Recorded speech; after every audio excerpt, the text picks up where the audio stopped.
그거 보여야지. 내가 전에 들리는 거야, 뭐라 이거? 누구세요? 오빠! 왜 자꾸 전화하고 그래요, 왜 자꾸? 예? 그래서 누구들을 다시 가서 그 장난 전화 온 번호 물어봤어요.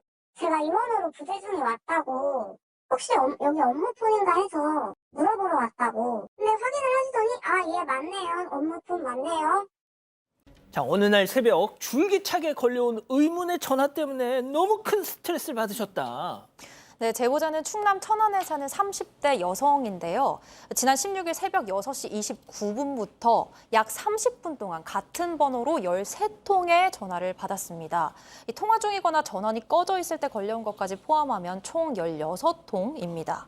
6시 29분대에만 무려 4통의 전화가 걸려왔는데 제보자가 전화를 받으면 끊어지고 또 받으면 끊어지기를 반복했다고 해요. 그래서 제보자가 걸려온 전화번호로 전화를 다시 걸어보기도 했는데 상대가 전화를 받지 않거나 받다가도 바로 끊었습니다. 보통 이렇게 전화가 계속 엇갈리면 먼저 전화를 걸어온 쪽에서 무슨 용건으로 전화를 했는지 신뢰가 안 된다면 언제 다시 연락을 드리면 좋을지 문자를 남기잖아요. 근데 그런 것도 없었고요. 그런데 그 이후에 더 황당한 상황이 벌어졌습니다. 자, 이 상황이 새벽 6시 반에 벌어졌다고 생각을 해보십시오. 자, 제보자 얘기 그리고 옆에 있던 지인이 촬영한 당시 실제 통화 내용 이어서 들어보시죠. 처음에는 제가 받으면 끊고, 받으면 끊고, 받으면 끊고 계속 반복이라 네냐냐냐 막 이러고 오빠는 이러고.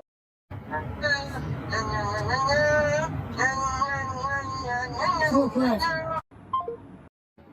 내가 전에 들리는 거야, 뭐라 이거? 누구세요? 오빠! 왜 자꾸 전화하고 그래요, 왜 자꾸? 예? 박 변호사님, 참, 네.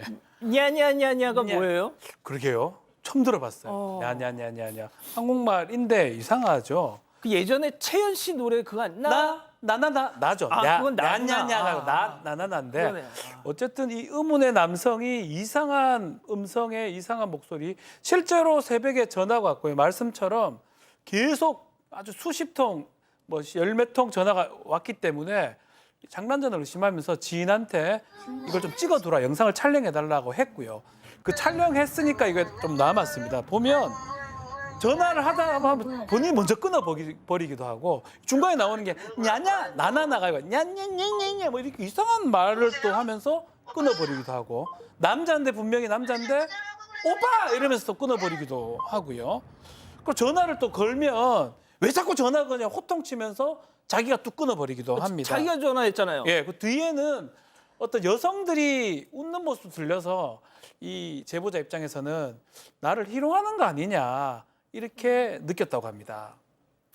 이게 뭐예요, 교수님? 근데 이게 지금 이게 지인이랑 같이 계셨으니 망정이지. 네. 막 새벽에 혼자 있는데 이런 전화 받았다고 생각해봐요. 그러니까 너무 무서워서 지금은 이제 밤에 나가지를 못하고 계시다는 거예요. 근데 이 제보하신 분께서 작년부터 좀 사실은 불안감도 좀 크고 강박증 증세도 있고 그래서 이 정신건강의학과를 다니고 계셨대요. 근데 하필이면 이런 일까지 일어나니까 그 증상이 너무 심각해져서 병원에서도 꽤 오랫동안 약물 치료를 하는 것이 좋겠다라고 이제 권유를 하신 상태라고 합니다.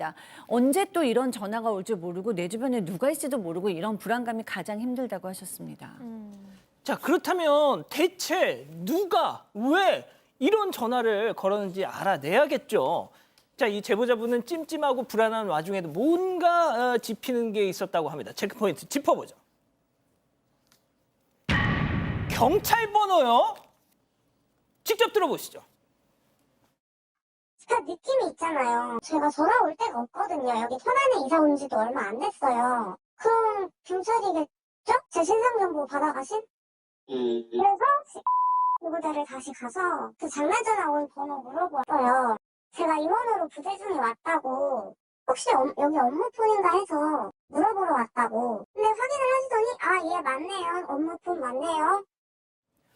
양 변호사님 설마. 설마가 맞습니다. 경찰에 전화를 한 거고요.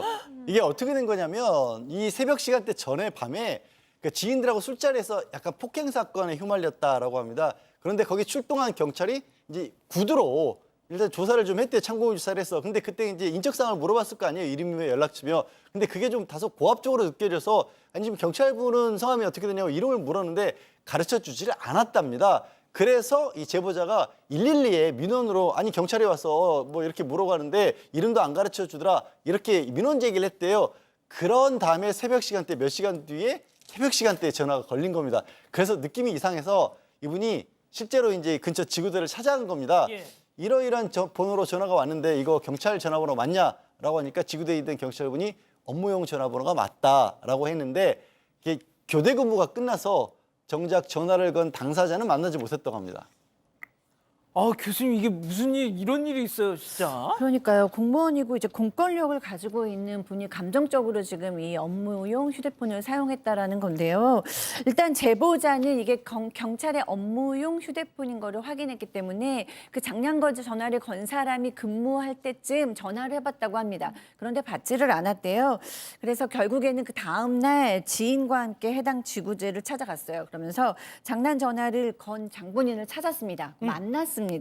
그랬는데 이 직급은 또 경위였대요. 경위요? 네, 어떻게 일반인한테 일반 시민한테 경찰이 이럴 수가 있냐? 그러고 이제 따졌는데 뭐 이렇게 얘기했대요. 죄송합니다, 제가 했어요라고 얘기는 했는데 그 말투가 정말 죄송합니다, 정말 죄송합니다 이런 게 아니라 뭐 그런 거 가지고 그럴 수도 있지 뭐 이러면서 사과인데 사과가 아닌 듯한 그런 말투로 얘기를 했다고 합니다.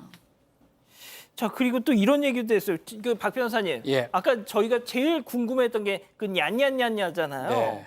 그래서 그건 뭐냐 했더니 드라마를 보고 따라한 거다. 무슨 드라마요? 모르겠어요. 냐냐냐냐냐 이런 드라마는 글쎄 한국 드라마로는 제가 알기로는 없는데 일본 드라마인가? 중국 아무튼, 드라마인가요? 예. 박 변호사님, 네. 저도 이제 처음 기자가 되면 경찰서를 돌잖아요. 그래서 경찰 계급 같은 거 막 달달 외우거든요. 경위 엄청 높습니다. 높아요. 순경, 경장, 경사. 그다음에 경위예요. 경위가 간부급이라고 보면 됩니다. 간부급이고 파출소 같은 데는 파출소장이 이제 경위 역할을 하고 있는 경위가 그 역할을 하고 있는데 이 정도 간부급이 이렇게 경솔한 행동을 한다? 납득하기 어렵고요. 제보자가 신문고에 올렸고요. 이 경찰서는 감찰에 착수를 했다고 합니다. 그러면서 일단 경위가 경솔하게 행동한 걸 맞는 것 같다. 아주 초기라서 정확하게 밝힐 수 있는 내용은 좀 없다라고 얘기를 하면서 다만 이제 뭐 더 밝혀지면 뭐 징계라든지 이런 것도 가능할 것으로 지금 보입니다. 예, 그 제작진이 이 해당 경위의 입장을 들어보려고 해당 지구대 업무용 휴대전화를 통해서 명함을 남기고 연락을 기다렸는데 뭐 안타깝게도 저렇게 보시는 것처럼 답변이 없었습니다.